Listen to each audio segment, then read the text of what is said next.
ചിലരോടൊക്കെ പോകാൻ പറയാൻ നിങ്ങൾക്ക് കഴിഞ്ഞാൽ തീരാവുന്നതേ ഉള്ളൂ നിങ്ങളുടെ ജീവിതത്തിലെ പകുതി പ്രശ്നങ്ങൾ. നിങ്ങളുടെ നിറം, രൂപം, നിങ്ങളുടെ വ്യക്തിത്വം, നിങ്ങളെ അങ്ങനോട് ഉൾക്കൊള്ളാൻ കഴിയാത്തവരുടെ ജീവിതത്തിൽ നിങ്ങൾക്കും വേണ്ടാവുന്ന ഒരു തീരുമാനമെടുത്തു കഴിഞ്ഞാൽ പല പ്രശ്നങ്ങളും അവിടെ തീരും. ചില പ്രത്യേകതരം രക്തമാണെന്നും നിറമാണെന്നും ജീനാണെന്നും ബ്രിട്ടീഷുകാരുടെ കാര്യസ്ഥനാണെന്നും ഒക്കെ പറഞ്ഞ് മുതലെടുക്കാൻ വരുന്നവർ മുമ്പിൽ നിവർന്നു നിന്നൊരു നടുവിര നമസ്കാരം കാണിച്ച് തിരിഞ്ഞു നടക്കാൻ നിങ്ങൾക്ക് കഴിഞ്ഞാൽ നിങ്ങൾക്ക് സുഖമായിട്ട് ഉറങ്ങാൻ പറ്റും. ഇന്ത്യൻ ഫാമിലി റെസിപ്പിയിലെ ഒഴിവാക്കാൻ പറ്റാത്ത ഒരു ഐറ്റമാണ് നിങ്ങളുടെ കുറ്റങ്ങൾ കണ്ടുപിടിക്കുന്നതിനും നിങ്ങളുടെ ഉള്ളിൽ കുറ്റബോധം നിറയ്ക്കുന്നതിനും വേണ്ടി മാത്രം ജന്മം വിടുന്ന ചില കുടുംബാംഗങ്ങൾ.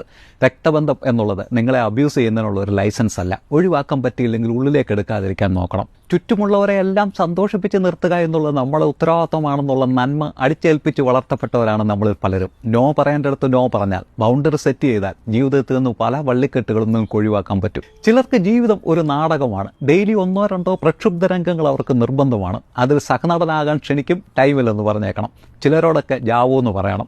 പ്രത്യേകിച്ച് നിങ്ങളുടെ മനസമാധാനത്തിൽ